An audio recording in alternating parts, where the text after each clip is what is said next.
We have some people rooting for you. Some signs here. Wake up, morons. $5. Hail Cantwell.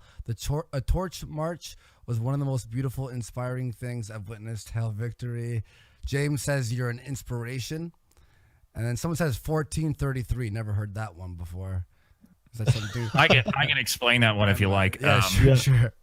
The when I first started stumbling onto racial commentary on the radical agenda, I was all about, the 14 words appealed to me, right? We must secure the existence of our people and a future for white children. But I did not like the Hail Hitler thing, right? I was like, Hitler, come on, everybody knows that Hitler's the worst man who ever lived. And so I would not get on board with that. And some of my listeners who were very enthusiastic, they started doing 1433, Christopher Cantwell, the third letter of the alphabet, instead of 1488. And that meme has sort of, picked up since then. Now, I've warmed up to the Fuhrer since then, but I still like the gag. That's what I was about to ask, because anyone who read about Hitler knows that he certainly wasn't all bad.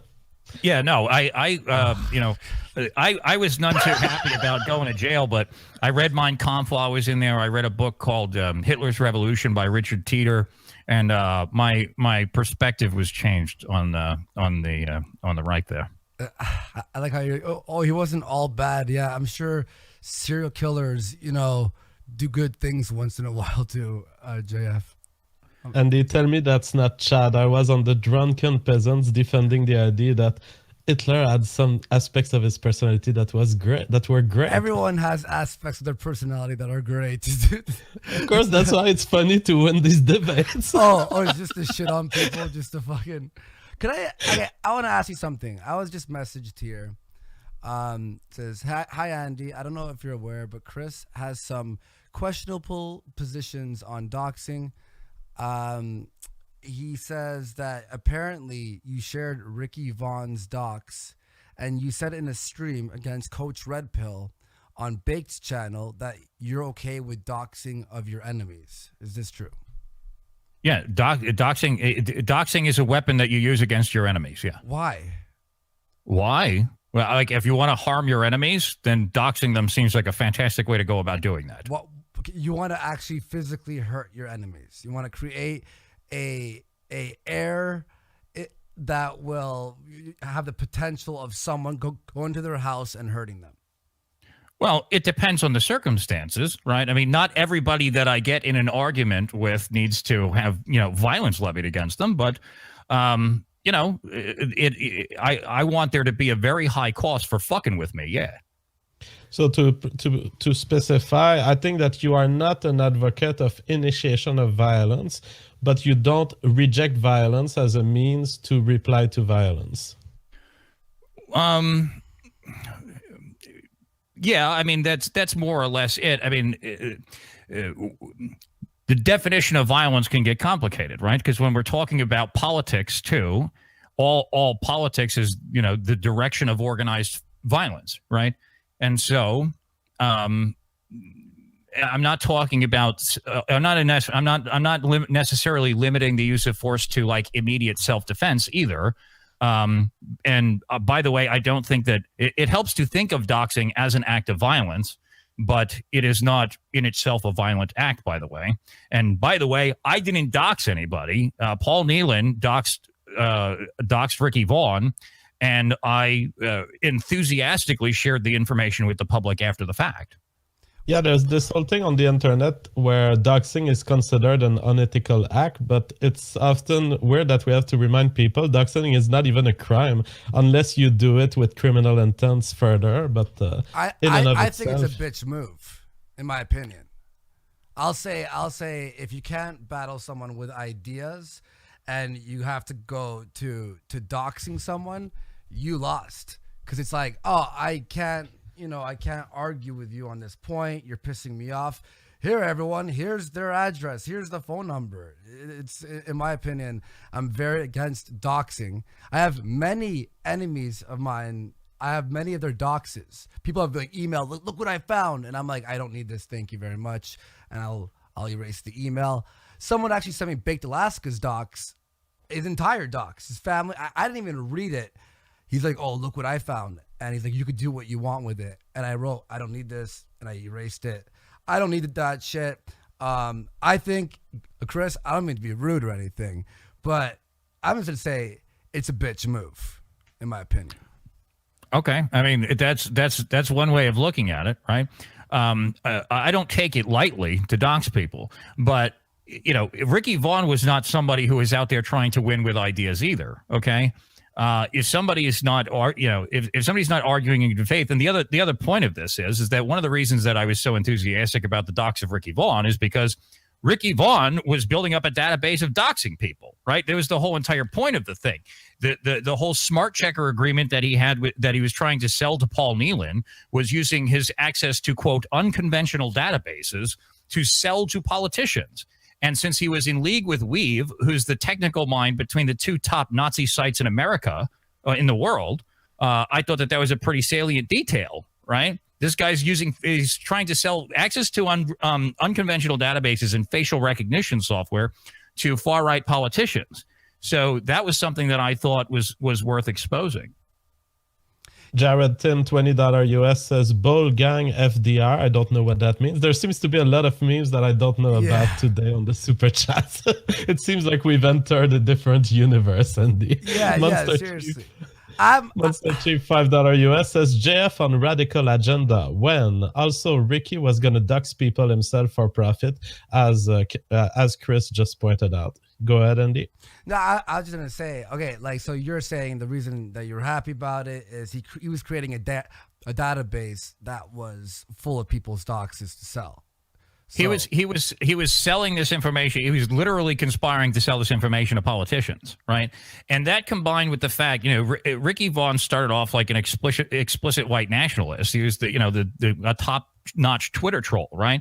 And then at some point he decided to start calling people wignats. He openly confesses that he was scheming to divide the movement. And he was just creating all manner of conflict, and he was a destructive character who, by the way, I take pretty seriously people throwing Charlottesville under the bus. I've of course sacrificed a great deal for this, and as far as I'm concerned, he's disrespecting our veterans, and he's doing so from a position of anonymity. Now, I'm not saying that everybody needs to self-dox or that nobody can hide behind a fucking Pepe meme. But the fact of the matter is that if you're operating from a position of anonymity, then you owe a degree of deference to the people who put their real names and reputations on these things. And Ricky Vaughn didn't do that. Ricky Vaughn was constantly attacking Paul Nealon. He was attacking me. He was attacking a lot of people and a lot of different things. And he was undermining our efforts from a position of anonymity. And I think, say what you will about the ethics of it. You're a stupid fucking asshole if you attack the people who keep your secrets. Fair enough. I mean, we have that man, $5 US. Rothbardian Circle Cubans support Cantwell, and John Gordos, $10 US. Grow a ball or pay the toll. Also, Monster Chief for $5. JF on Radical Agenda. When? This one I read already. Oh, you did? Okay, so sorry. Chris, I was wondering about the role of Vice. Vice, I believe, is a left-wing organization of media. And I was wondering particularly about the role of L. Reeves in your incrimination. Well, they're not really particularly relevant in my incrimination because nothing that they published was illegal, right? I'm a little upset with them because I want they have more video from the night of August 11th, and as far as I'm concerned, every bit of information that comes out helps me because I'm being lied about, right? But what Vice published, they made me look like a supervillain, which is kind of like what I do. So I didn't have any problem with that. It was just, that combined with the false accusations, it made for a sensational news story, which has made the case, a little bit more difficult. When I started my YouTube career 3 years ago, I knew that I would become a villain, and I knew that I would get defamed in media. Was it the case when you started being a white nationalist, or did you just learn that it was the case? Well, the thing is that I've sort of been a villain even when I was a libertarian, right? So I didn't become a media personality last year. I've been doing this for years, right? I ran for Congress in 2010 and stuff, right? And so I've had conflicts with especially the left wing of the libertarian movement and all this stuff, and people have been saying horrific things about me for years. And so when I started getting into demography, it sort of just naturally fit, because I've sort of been like a shock jock, right? Is kind of what I've done, and getting into this subject matter, it just went pretty naturally. So when I got to Charlottesville, the way I end up talking to Vice News is Jason Kessler, the primary organizer of the event, is like, he says to me, he's like, yeah, Vice News wants to talk to me or whatever, but I don't feel like being bothered. Do you want to talk to them and you can like promote your show or whatever? And I'm like, yeah, sure. And so I call El Reeve, and we arranged to have an interview. And, the initial interview was not particularly eventful, but then all hell broke loose, right? And so obviously Vice News has this, spectacular event, and they take the most shocking parts of the shock jock interview and they, combine it with these spectacular images of chaotic violence, and it makes for good TV.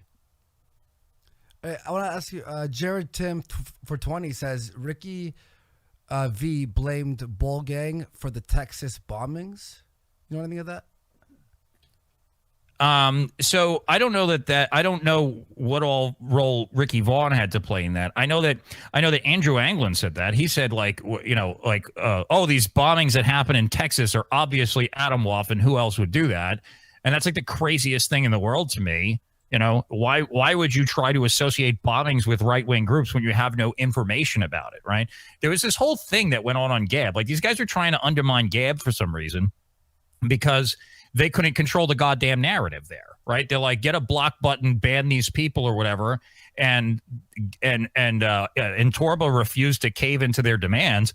So they started saying all these like crazy untrue things that like there's, these Reed Siege Satan worshiping pipe bombers are conspiring. Like, it's like the craziest nonsense I've ever heard.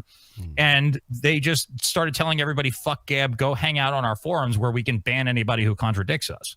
Yeah. I want to answer a question here from Tavin towards me, 15 pounds. Andy, you said you were sent Baked Alaska's docs of his entire family, but you didn't read it. How did you know it was his entire family? Inquiring low IQ minds want to know. Hashtag Seaman. When I opened the email, like I saw like a Baked Alaska's like real info. His mom is like, it was like all like bolded, and then underneath was the info, and I just like I replied quickly, please don't send me this, I have no use. So I saw the email, it was just right there, but I erased it. I didn't like memorize, copy, or any of that stuff because I don't care. I legitimately don't give a shit. Me and him had some beef. I have no, I wouldn't do that. I wouldn't sink to that type of level, in my opinion. Yeah. So we have Tin Man, $20 says Cantwell did nothing wrong. 1433. Jared Tim says this one you read, $7. Mike Seppi says, Jeff, can you ask Chris about the origins of his nose? And he says origins of his. Well, I have I've published the results of my 23andMe, and it's I'm 99.7% European or whatever. It says 0.2% Middle Eastern / North African and less than 0.1% Ashkenazi. That's my 23andMe.